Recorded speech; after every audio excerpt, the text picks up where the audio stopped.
Hello everybody and welcome to Food on Fire, the channel where we show you how to cook everyday food on a real fire. Given the time of year, we thought we'd show you how to cook the Easter Bunny on your barbecue at home. But why the bunny? The bunny was a traditional sign of Easter from the pagan festivals, where it was a sign of fertility. And then in the 1600s, in Germany, there was a hare who was the judge to decide whether the kids had been good or bad and whether they deserved any chocolate. In the 1700s, the migrants took that to the Americas and they globalized it and made a commercial product. And in the 1800s, it was the first UK egg made right here by Fry's Chocolate in Bristol. Now we're going to show you how to cook the rabbit stew, but first, let's make some bread. Let's get started by making the dough for the flatbread. Add your milk and sugar to the yeast and use a whisk or a fork to combine.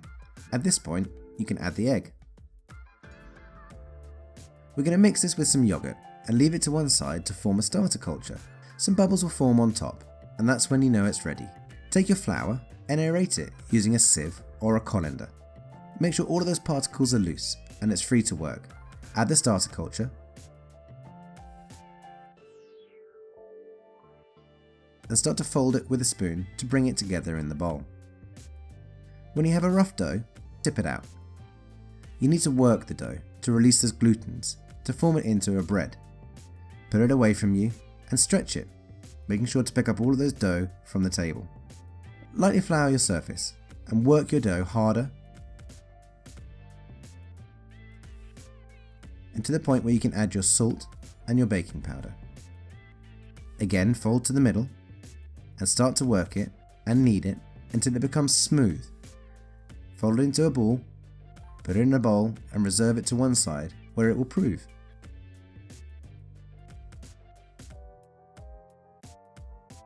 Simply use your fingers to push the skin away from the flesh. Use a knife if you have to and make sure you cut away any membrane and the skin will come away easily.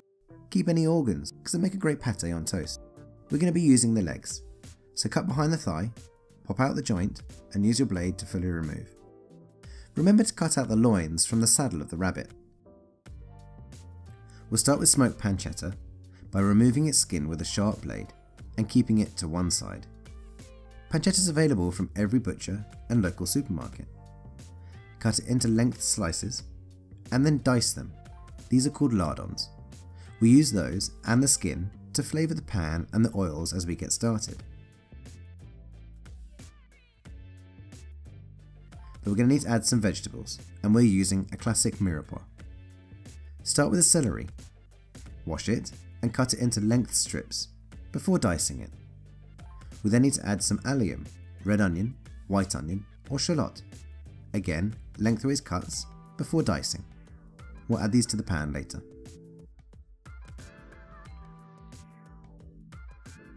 To smoke the rabbit legs, you can see I've already put some oak logs into the coals. When you put the lid on, the flames will die and the smoke will fill the chamber. Place your legs with plenty of space in between them to allow that smoke to circulate. With the lid on, it'll take about 15 to 20 minutes to smoke the leg. It's now time to put all the ingredients together that you prepared earlier. Get your pan hot over the coals and add your aromatic spices to the oil. Let them sizzle to release their flavours before adding the pancetta skin and the lardons. You want them to caramelise or go golden in the pan to release their sugars and natural smoky flavour.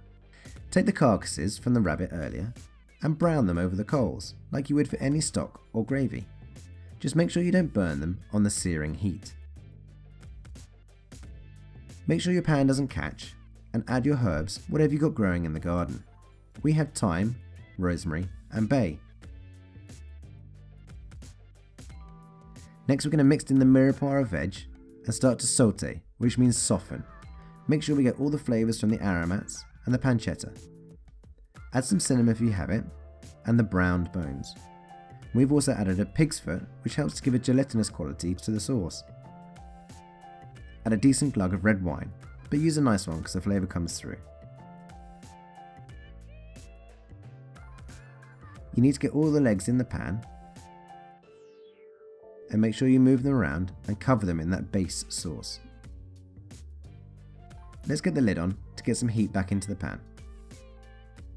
Once it starts bubbling, Add your gravy, rabbit, venison or beef stock. Cover with water and then get the lid on to simmer. Today we're cooking our vegetables in a fantastic way. We call it plunging. Simply plunge your vegetables straight into the burning coals. It looks crazy, but don't worry. The outsides will char and burn, but the insides will steam themselves in the natural juices and sugars. It's exactly what you want to happen. You're going to roast them in the coals for 15 to 20 minutes, alongside the stew and the bread. Get the lid on and use the barbecue like an oven. To prepare the dough for the bread, you need to knock some of the air out of it. You can do this by folding it back in on itself. And then, on a floured surface, use a miniature rolling pin to stretch it. Start from the centre and roll away from you. And then make sure you turn the dough. Keep doing this until you have a uniform shape. You now need to stretch it using your hands. This will help to work the gluten. Again, flour it and use your fingers to move one edge away from the other.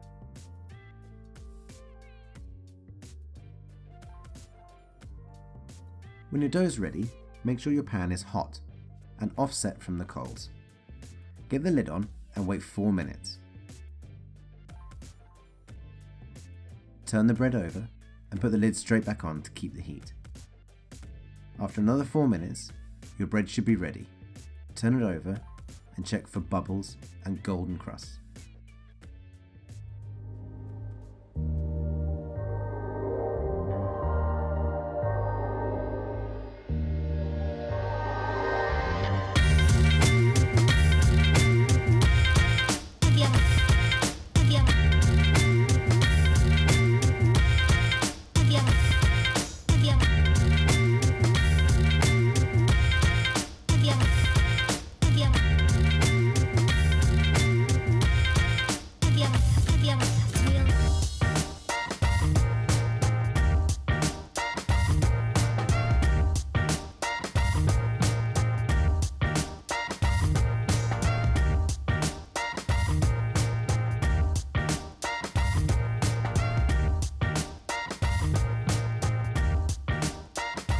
So I hope you enjoyed that. Something fun cooking a rabbit at home on the barbecue for Easter. Hit the red subscribe button just down there and you'll follow all our future videos giving you tips and techniques on how to cook at home on fire. You'll be able to wow your mates, not just cooking sausages and burgers. Follow us on our journey. We'll see you in the next episode.